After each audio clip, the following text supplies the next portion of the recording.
Bengawan Solo.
Ngono panggung kuat iki.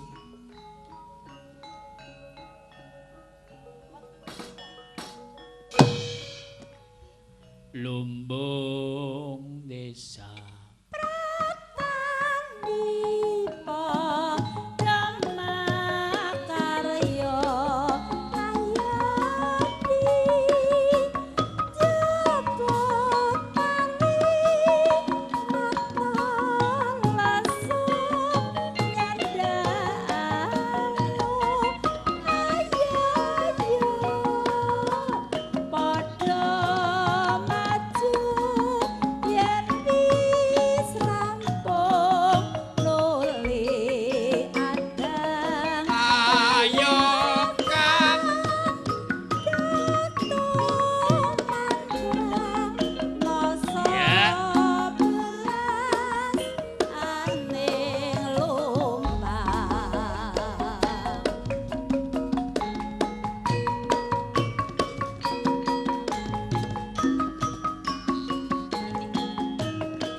Guramane Kang.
Nanging gara-gara wonten tejung kanthi sak sada lanang sanes tedaning sato galak dudu tedaning kegodhongan. Yekti tedaning panokawak jimat urip-ulu cumbu kraton Ngamarta kaloka jimat bumiling jagat. Ingkang nama Kluwar Semar Bodenaya Ki Bugogati Ki Duda lanang luru ya ki jejangan asmara Santo. Jeneng Semar dise manusa ingkang daten samar mring sakliring res jeneng Nayantaka Nayulut Kantokapati di sawang pasuryane. Mindha pasuryane jalma kang wisirna. Senajan mangkala ala tanpa rupa Sudrapakra ora pakra. Parandene dados pitakenaning jalma ingkang do kasengsem mring payan kautaman. Jeneng Buga Gati Buga Pangan Gati Kulintang Ki Semar arepa ngulu lintang arepa ngulu rembulan daten wonten ingkang aru biru. Jeneng Duda nanang nulung kastan priya ngagem kopek kawastan wanita ngagem kunjung kaya ewet ngen kula badhe mastani Semar jaler menapa estri. Sadangunipun pinaenggah jroning batos ngajeng-ajeng wangsulipun kang putra Petruk kaliyan Bawor. Mila sungkawa kanthi sanget. Nalika semana si Guramet Saspen alon ngendika. Lah sadulita mel-mel. Gareng. Apa kowe wis ngerti kabare adimu si Petruk? Kakangmu si Bawor balik. Dole nolo Gareng. Mrene nggal nyedak. Aku tak takon karo kowe. Kae bocah yen tak timbali mau tembung agal-agalan ora kersa nyedak. Yen ora tak akali mawa lagon. Ngiras pantes. Kagem jampi saya dateng para pamirsa Sutresna Budaya ingkang taksih wonten mriki. Kula nyuwun larasanipun Slendra jinemanipun ular kambang. Ingkang kula aturi nyekal menika penyanyi ugi lengger. Ugi penari kuda kepang. Mbak Suranti Ningsih. Kula aturi jineman ular kambang. Ayo Ranti. Larasane Slendra jineman ular kambang ning aku nyuwun digarep digawe cengkok sing kaya serak-serak basah. Kula aturaken kagem ketua panitia tuwin sedaya anggotanipun ugi katuran para pamirsa sedaya ingkang taksih wungon wonten mriki. Jineman ular kambang. Ayo Ran, jineman ular kambang Ranti.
Kinclong kinclong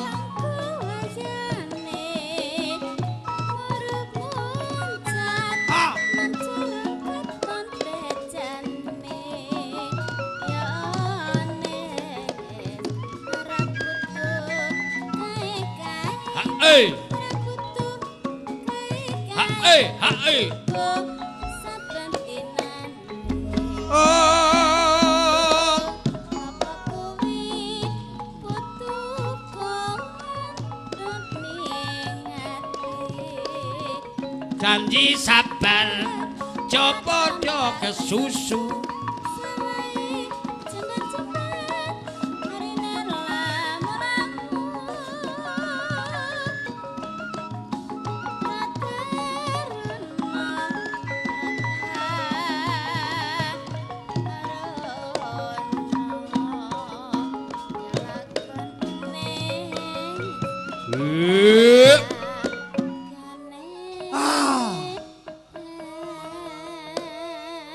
jebulan iki bocah suarane jan kepenak.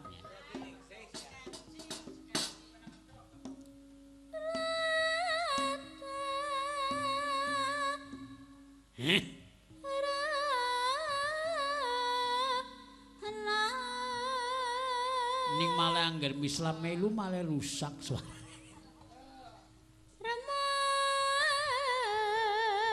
Jan.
Kula nuwun Kyai Semar. Lah sadulita mel-mel. Saka ngendi nembe ketok gareng? Mboten tebi wonten mriku ngajengan kemawon ramane. Iya nggih. Nuwun sewu sinden plus penyanyinipun pinten 6 cacahe. Oh. Nggih. Asma-asmanipun sinten kemawon? Ingkang lenggah paling kana. Nggih, paling kilen. Mbak Wiwi. Oh, Mbak Wiwi. Lajeng urutanipun malih sinten? Bar Mbak Wiwi, Mbak Wowo.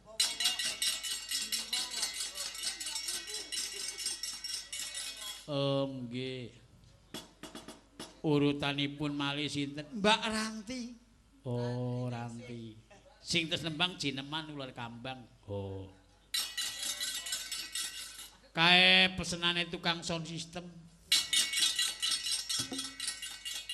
Pesenanipun sinten? Mas Parman. Pak, besok anggar anu Ranti disengi Pak Poma. Lajeng urutanipun malih sinten? Lah.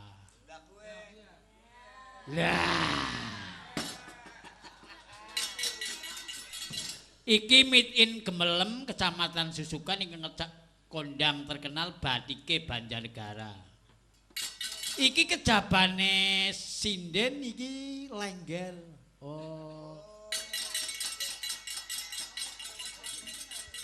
Ora ming sinden lengger tok ebek barang. Oh. Mbok menawi sederek watu geni ingkang sami sugeng teng Jakarta dong betaken kesenian ebek. Niki Mbak Sundini kenging. Oh ngono nggih. Nika seneng angger ngepek niku mentul. Oh.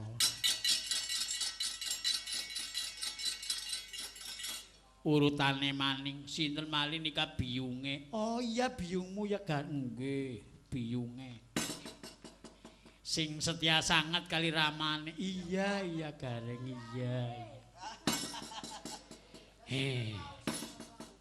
Mulane wektune aku arep tinimbalan swaning watu geni desa Sawangan.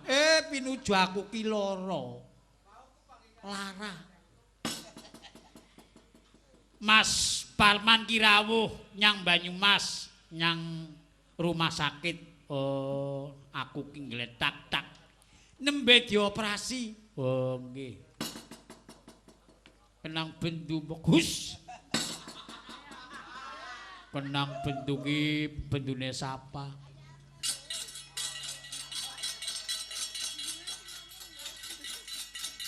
Ora sapa-sapa sing nunggone, ora sapa-sapa kejaba bojo karo anak wadon. Oh, nggih.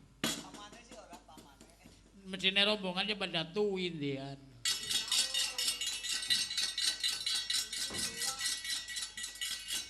Perkara sing jenenge wong tilik ya kena ora ya kena sing penting saka kaduan disuwuni berkah. Oh nggih. Lajeng niki iki anakku wadon iki. Anakku wadon. Dadi kowe biyunge ki anake. Kowe sing lagi bubu putuku. Oh. Dadi bojone ya mangkat, anake mangkat, putune mangkat. Ya mumpung lagi bodo silaturahmi marang Watu Geni Desa Sawangan, Kecamatan Alian, Kabupaten Kebumen. Nggih, mboten napa-napa. Yen diurut detung, aku ki perkara rombongan ki sing akeh sedulur. Oh, nggih. Contone sing enong. Oh, nggih. Kae adine Suwargi bapakku. Oh. Asmanipun Tumenggung Tinggal cara Dalang Tarmono.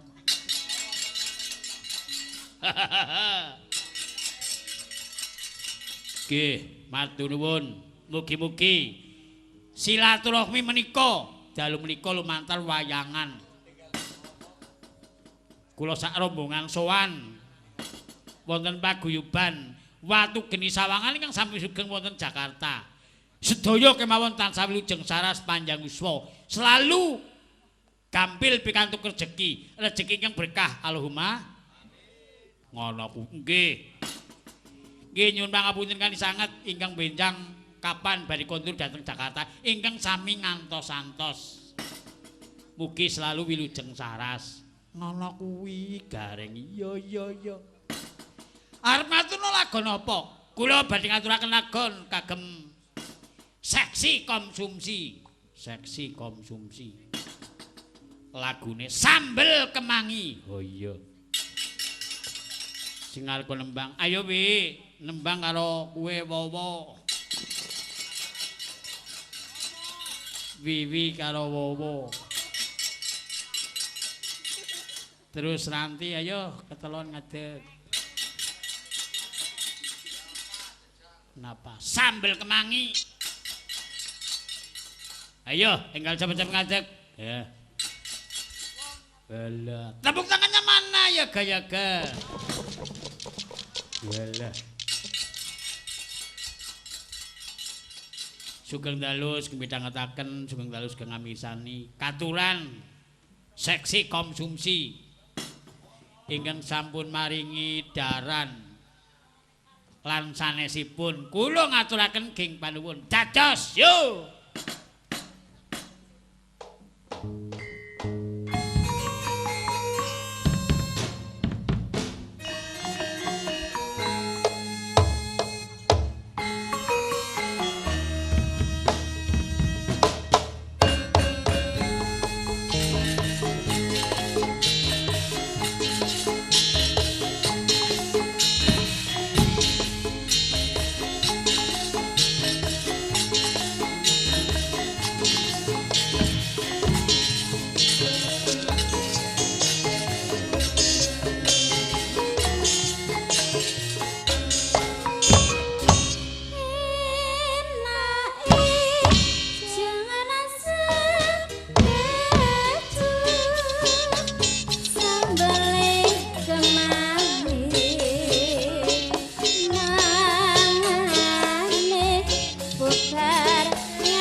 to mel-mel. Aja giri lungguh, Mbak.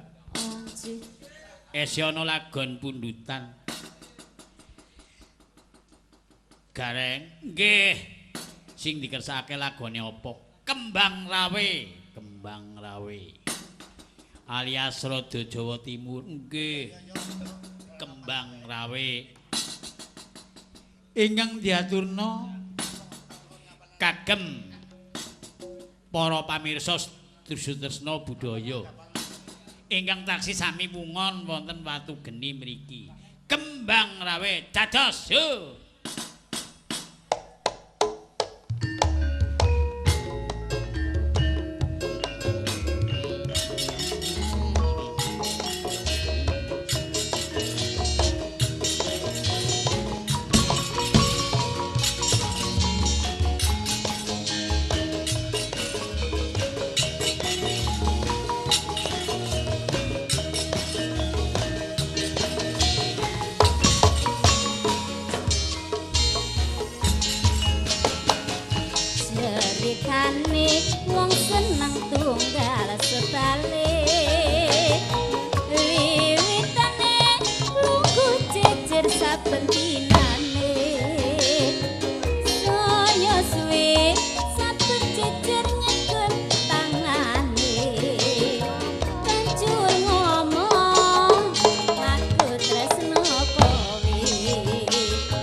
Kula nuwun ramane. Iya truk, nggih. Kang Garing muluti lagon napa, Kang? Kembang rawe sambel kemangis iki genten aku, Kang. Ngiras pantes atur bebingah dateng Rama Semar. Iya, terus sing arep nembang sapa? Cetha sanget lagunipun Gelang Kalung. Ingkang badhe kula atur nembang menika anake ramane. Oh, Sireni nggih. Gelang Kalung. Lagon menika kula aturaken kagem sederek kula. Jaler. Wonten Sawangan Lor. Sapa, Truk? Menika Yayi Yono. Oh, Mas Yono nggih. Menika mantan kiper sepak bola. Oh, Sawangan Lor nggih. Dalimipun saking nggen musala nginggilipun saking mriki kiri jalan minggah. Kok bisa-bisane kenal Truk nggih. Kleres menika Mas Yono makaryanipun sampun meh kali dosan taun menika wonten kantoripun bos kula wonten Jakarta. Oh, nggih. Yono ya Truk nggih Yono. Disit kiper ya Truk nggih. Winginane mawon ngiperi wonten Senayan. Oh iya. Ayo Ren, ngadeg Ren karo Ranti. Ayo Ren. Gelang Kalung. Wah, jan. Salatane terang, lampune yo padhang. Mergane iki berkah dongane warga masyarakat. Khususe Watu Geni kang padha kondur saka Jakarta. Umume pamirsa kabeh kersaning Gusti Allah. Mau lan wengi iki diparingi salatan iribian terang.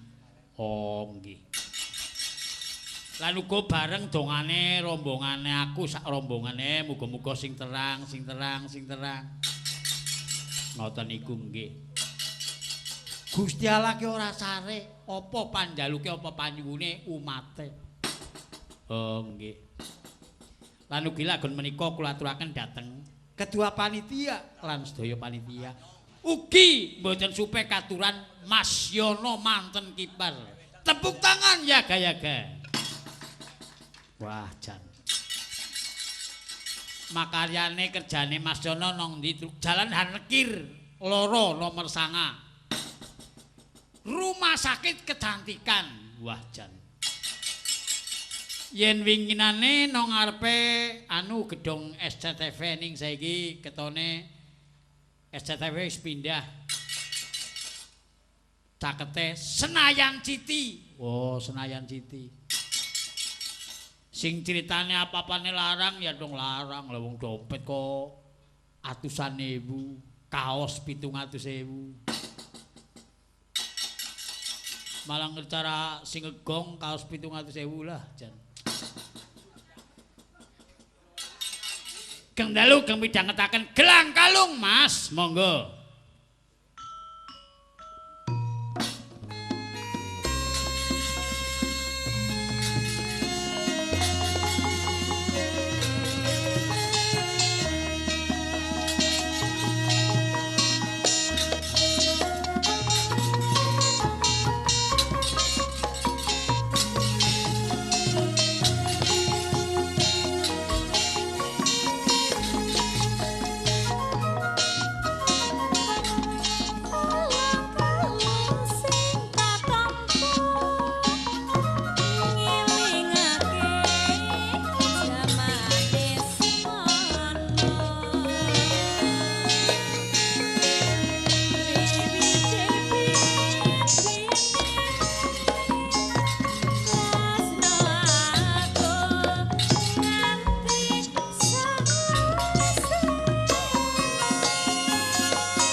Lah sak dulita mel-mel.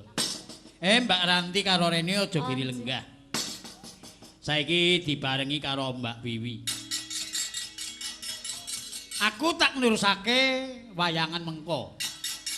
Saiki ngaturno lagune pepeling. Ayo go karo Mbak Wowo. Wiwi, Wowo, Reni, Ranti. Lagunipun pepeling. Pepeling. Mengko nerusake wayangan mergo lakone si dawa mbok ngonte ora tutup. Wayangan ki kudu tutup, gutul lakone. Murih muga wilujeng saras panjang yuswa sing sami nimbali nanggap ugi kang sami mirsani lan kula sak keluarga lan kula sak rombongan. Tansah winanting kawilujengan kesarasan. Selalu dipun paringi rezeki ingkang berkah Allahumma. Pepeling monggo. Allah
sak dulita mel-mel. Tole nolok garing lan kowe Petruk. Ana tembung damar mancung tilupet balung jagung pinunggel. Cukup sakmene bae dhisit. Aku tak ngrusake lelakon merga isi dawa lakone onggih. Kepriye Petruk sawise ketakongkon Swandrawati matur mring Gustimu Prabu Sri Kresna. Nuwun sewu ramane ingkang badhe matur Kang Bawor. Oh la inyong matur Mas.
Gincanging aris risang mawe gandrung sabarang kadulu wukir moyak mayik saking tias baliwur lo maris ang gandrung tukari sumitra saparan mrek nang saya sining maring sun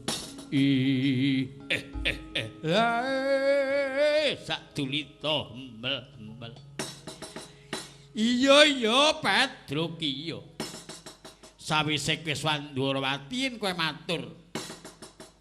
Ingkang arep nyritakake si Bawor, kepriye nalar-nalare jan-jane. Iya dong Adi Kang Bawor. Majan suwe ling arep-arep aku ati keramane. Matur Kang. Lah inyong tek matur adik Rikama. Sekiye nyong ora bisa matur apa-apa. Sing baku moga-moga senajan Gusti Bathara ora kersa rawuh apa urung kersa ngrestoni apa ora. Ning moga-moga mbok menawa inyong ati krikale dikekarepan antebing tekad kandeling percayan mengko-mengkone bisa nuwuna kanugrahan bisa kesembadan sediane tekad nggo tujuan sing apik iki blagrek langgih ngoten iku ramane janjane kepriwe Kang Bawor ati kantong